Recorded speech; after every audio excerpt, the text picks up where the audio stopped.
place where time slows down. From its glittery shores to its highest Maya mountains.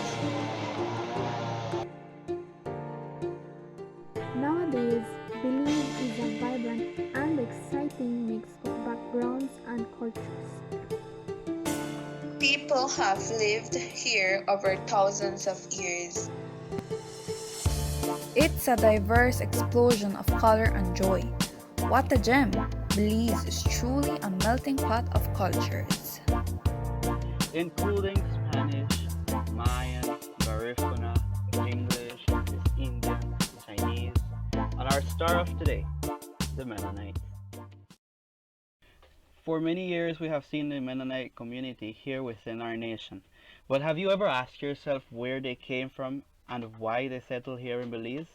Well, lucky you, that's exactly what I'm going to be emphasizing on. So, without further ado, to the history. Many people are surprised to hear that Belize is home to a thriving Mennonite population of over 10,000 of Russian descent.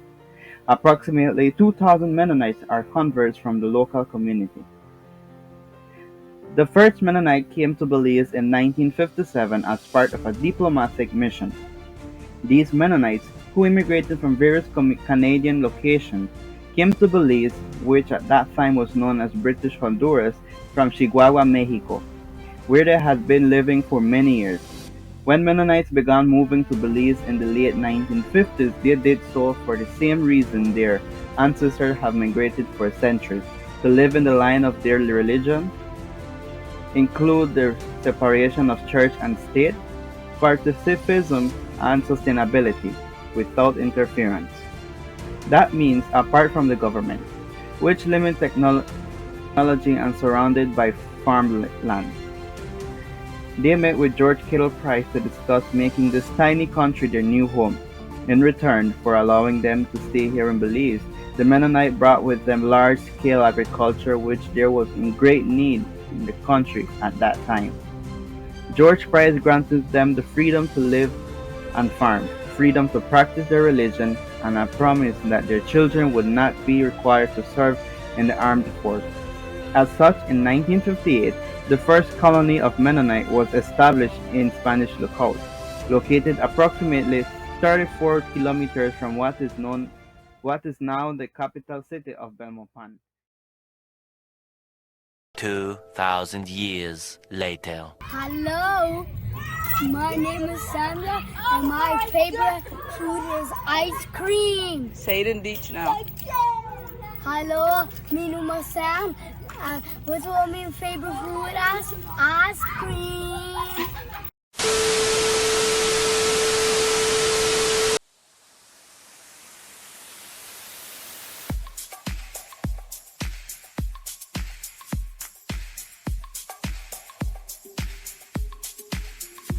Welkom to the Mennonite Culture.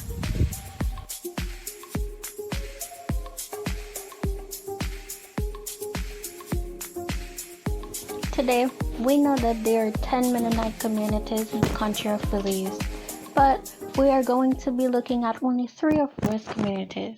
¿Me pueden nombrar unas aldeas a donde se encuentran las menonitas? En Shipyard hay, pues en el Creek hay también, de Belize, New Land, así hay un poco más de puestos que hay. Shipyard. Shipyard is a Mennonite community located in the Orange Walk district. Shipyard was also founded by the Mennonites in 1985. Most of the Mennonites in Shipyard work as carpenters, farmers, and mechanics. Most Mennonites of Shipyard are quite traditional when it comes to their lifestyle. They still use their horse and buggy for transportation and truck. Compared with the other Mennonites in Belize, Shipyard is more conservative than Spanish Lookout and Blue Creek, which are the other 2 communities that we will be talking about. Now, Blue Creek is located also in the Orange Walk district. It borders Blue Creek River, which forms the border of Mexico. Blue Creek was founded in 1858 by all colony Mennonites from Mexico. Now we see, due to the dispute about the use of mechanical tools led to a rise in conflict, which resulted in the founding of the Evangelical Mennonite Mission Conference congregation back in 1966. While the other Mennonites left the countries such as Bolivia, Mexico, and Canada, the old colony leaders, which forced members to leave as well. In 1978, Mennonites from Spanish Lookout moved and came to Blue Creek. The Mennonites in Blue Creek stick very close to their own kind and do not involve no one outside of their community. Now, lastly, we have Spanish Lookout. Spanish Lookout is a Mennonite community located in the Cayo district. The Mennonite community in Spanish Lookout is a very modern community. The Mennonites in Spanish Lookout speak Platla Dutch as their modern tongue. Most Mennonites also speak English and Spanish very fluently. The Mennonite community in Spanish Lookout focuses on agriculture with some light industry. They focus on furniture making, prefabricated houses, and is the only oil field in the production in Belize.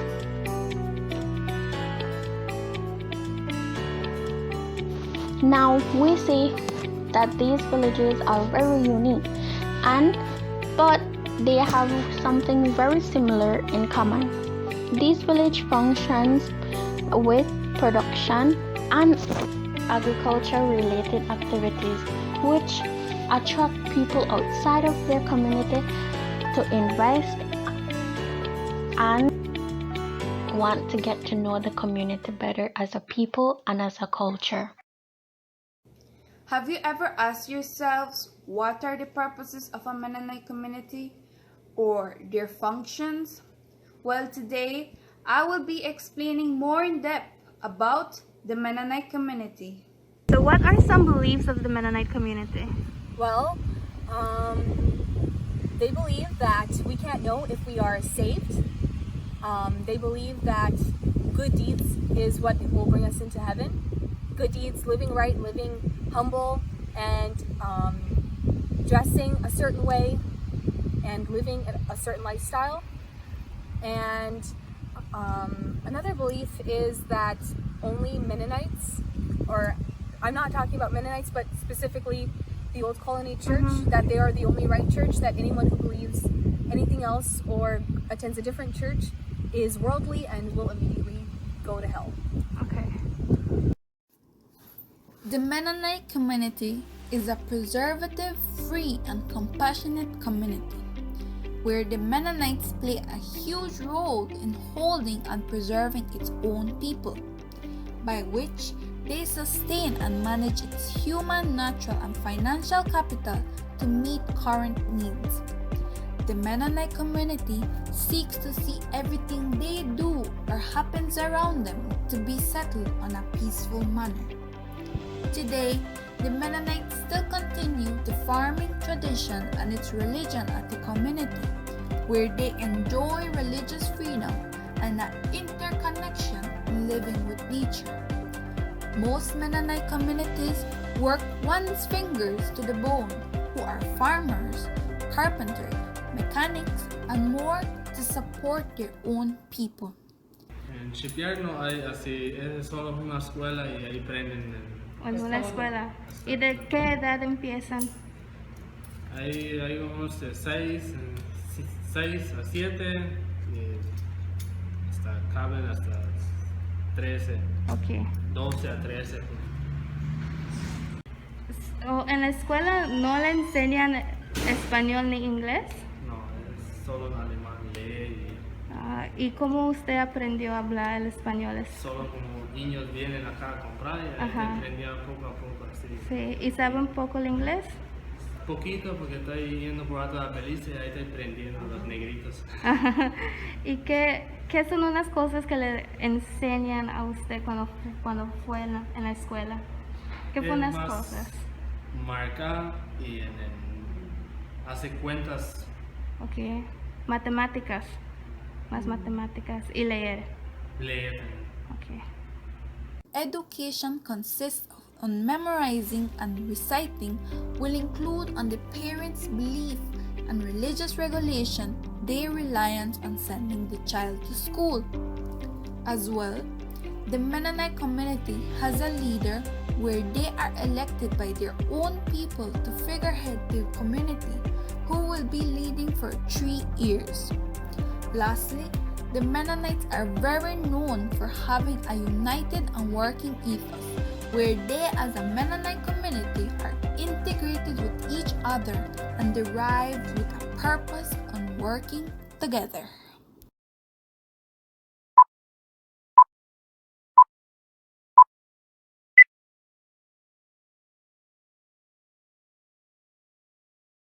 So now let's talk about the challenges that the Mennonites had after they were settled here in Belize.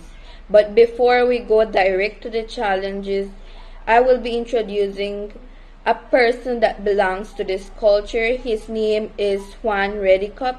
He is living here in Belize for the past 70 years.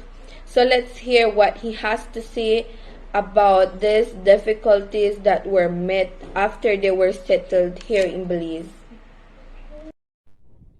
Y nos dieron 10 años de, como decir, de libertad para traernos productos al país. No era nada de tax ni nada por 10 años.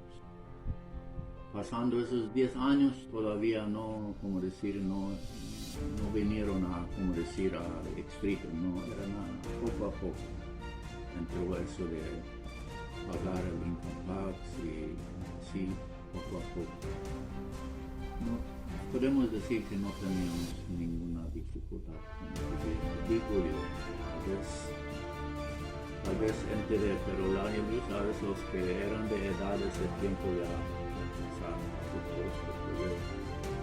yo ya tengo 60 años y pues tal vez para mí yo no encontré clase de dificultades, ¿no?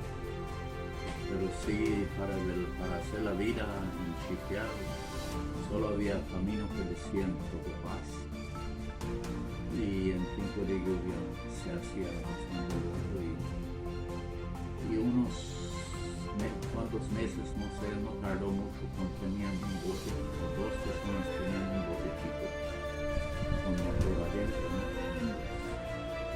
Y con eso iban al ferry de Florida y allí yo creo que había pasaje para ir en Orange y también fueron algunos hasta Orange pero en los ríos más largos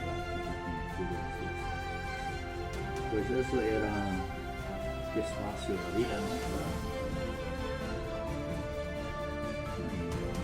Más, pues, no sé, se tumbaba el monte solo con hacha. Hay machete, no había máquina.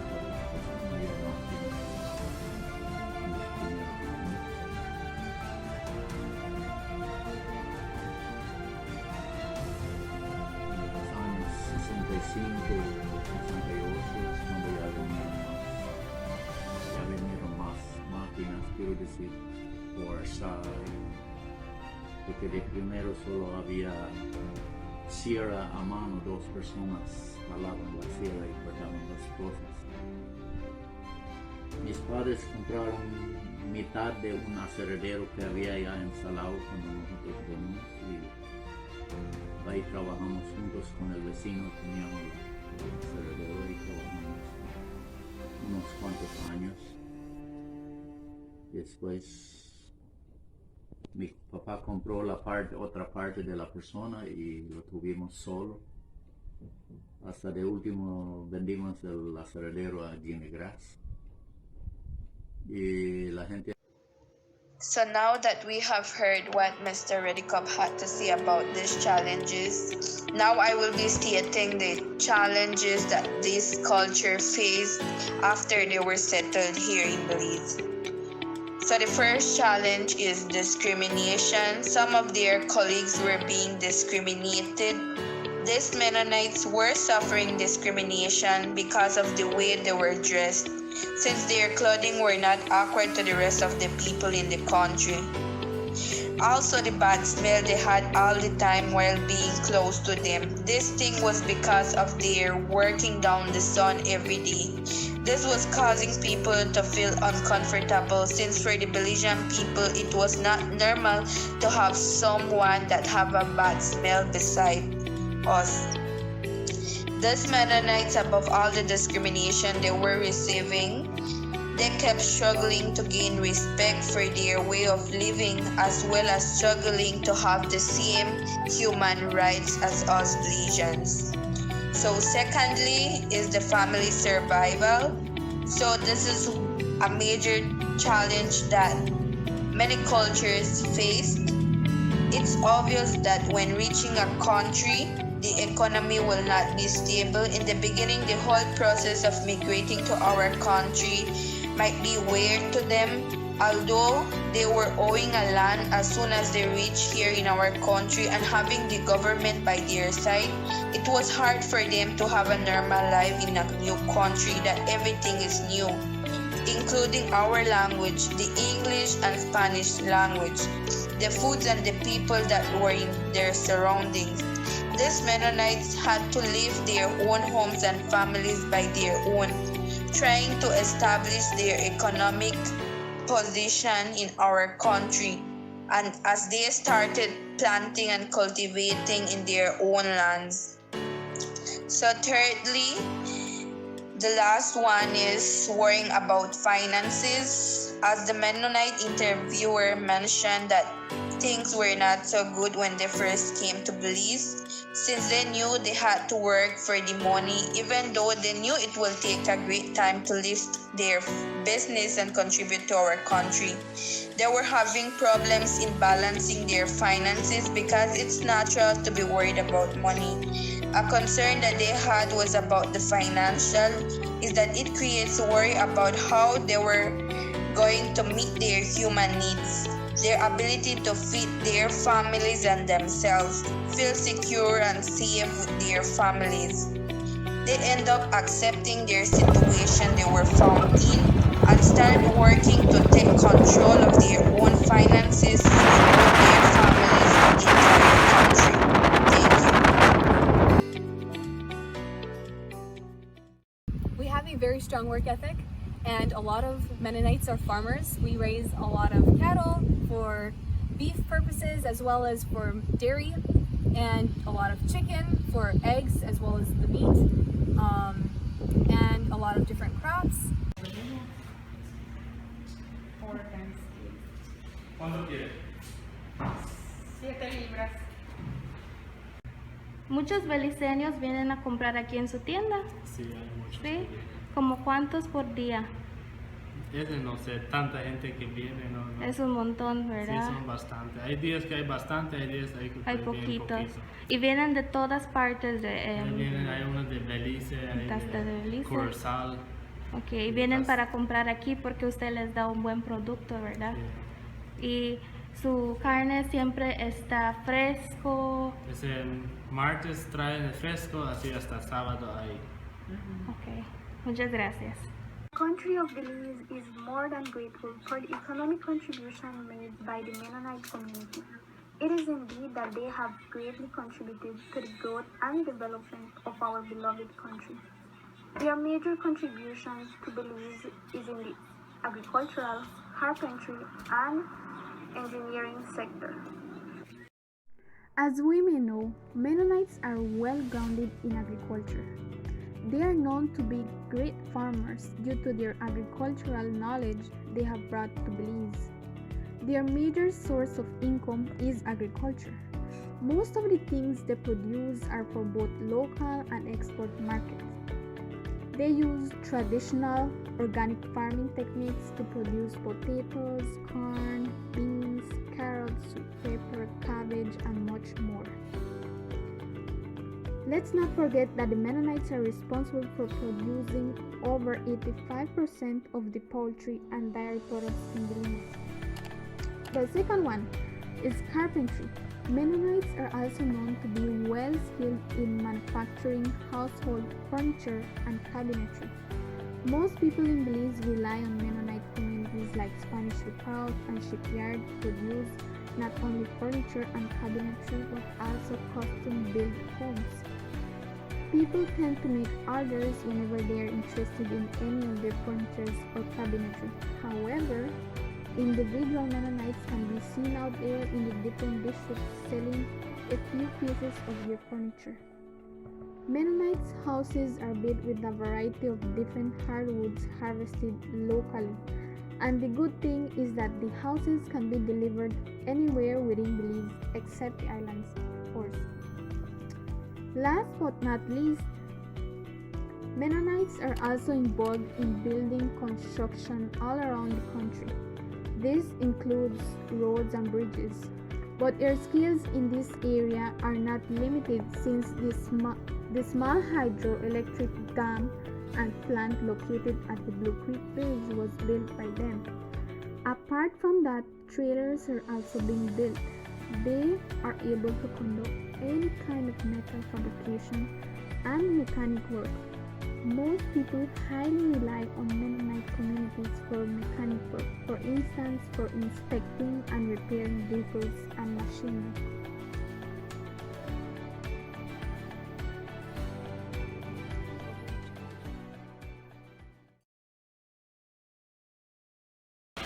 ¿Qué es el significado de los colores de su vestuario?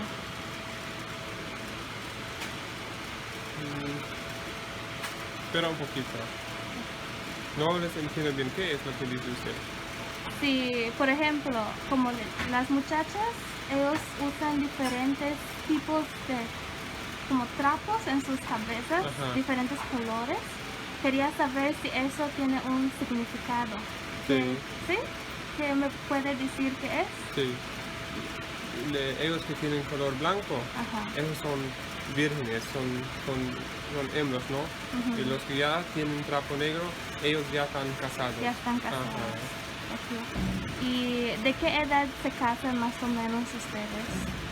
Muy diferente. Uno es de 18, uno es de 20, hasta de 30, como Ok. ellos quieren. Sí. ¿Y eso los parientes escogen o ustedes? ¿Cómo? ¿Los parientes escogen parejas o ustedes No, mismos? ellos mismos. Ok. Bueno, muchas gracias.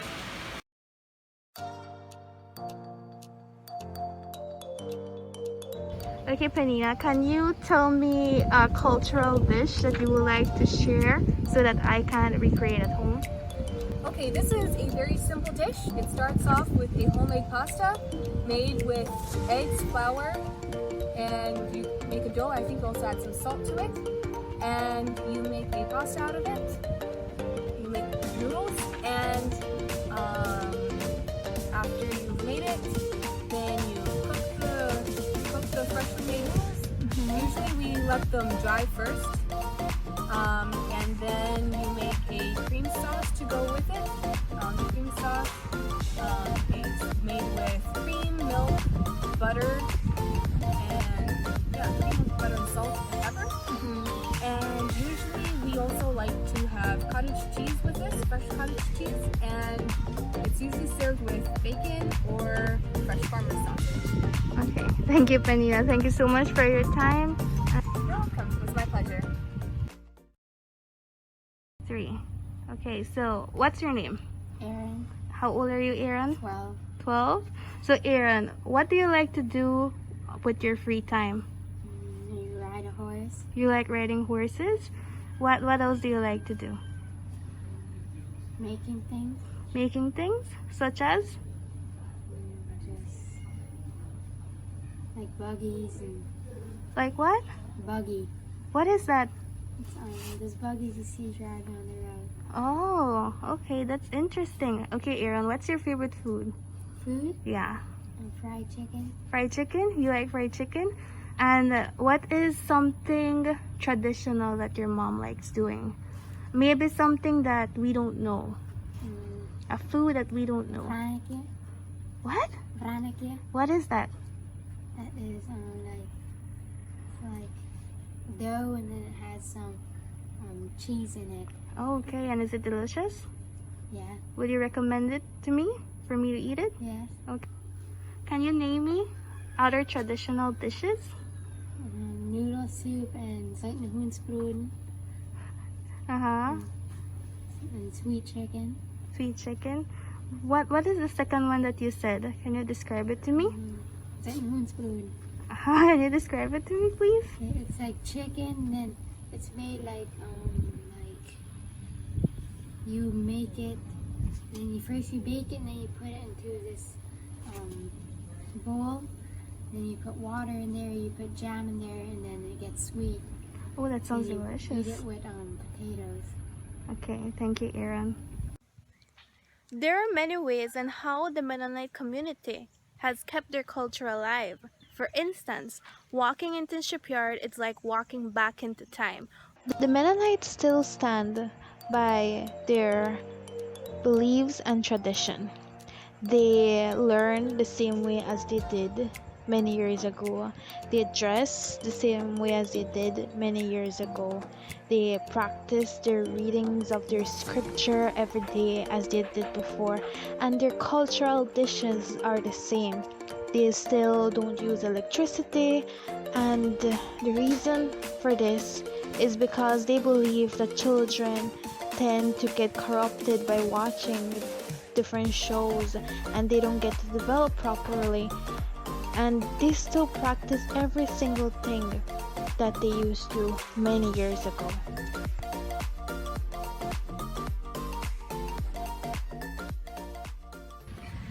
So, Penina, what are the disadvantages and the advantages of coming out from the old colony?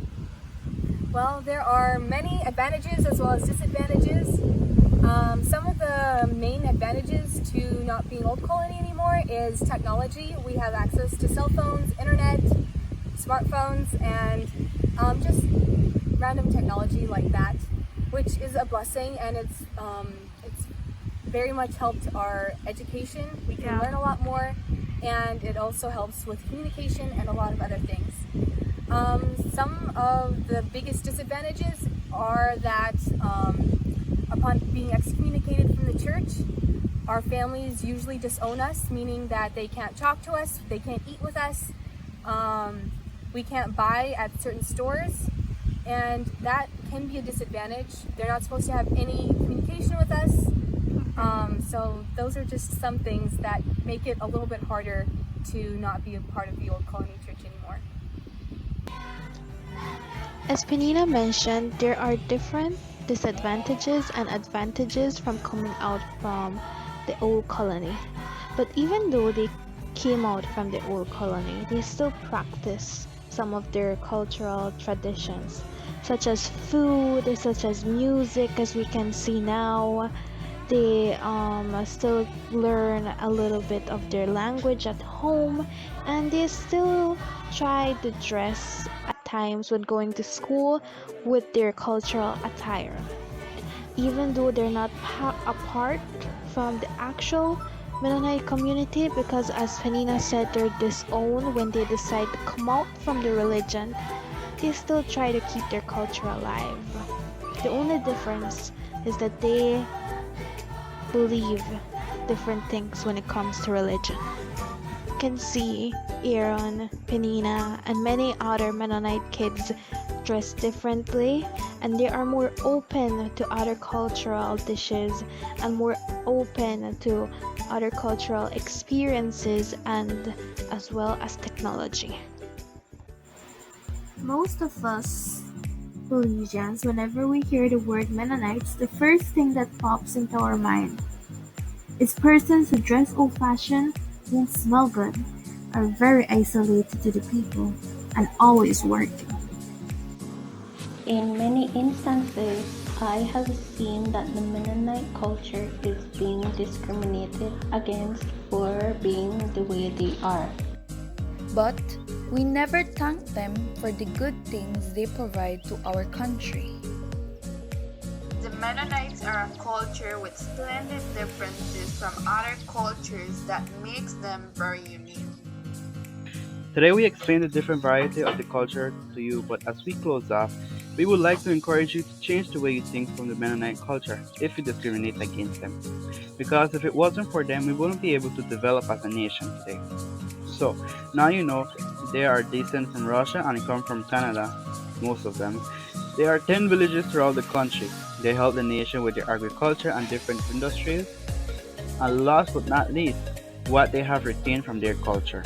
We really hope you enjoyed and you learned more of the Mennonite community.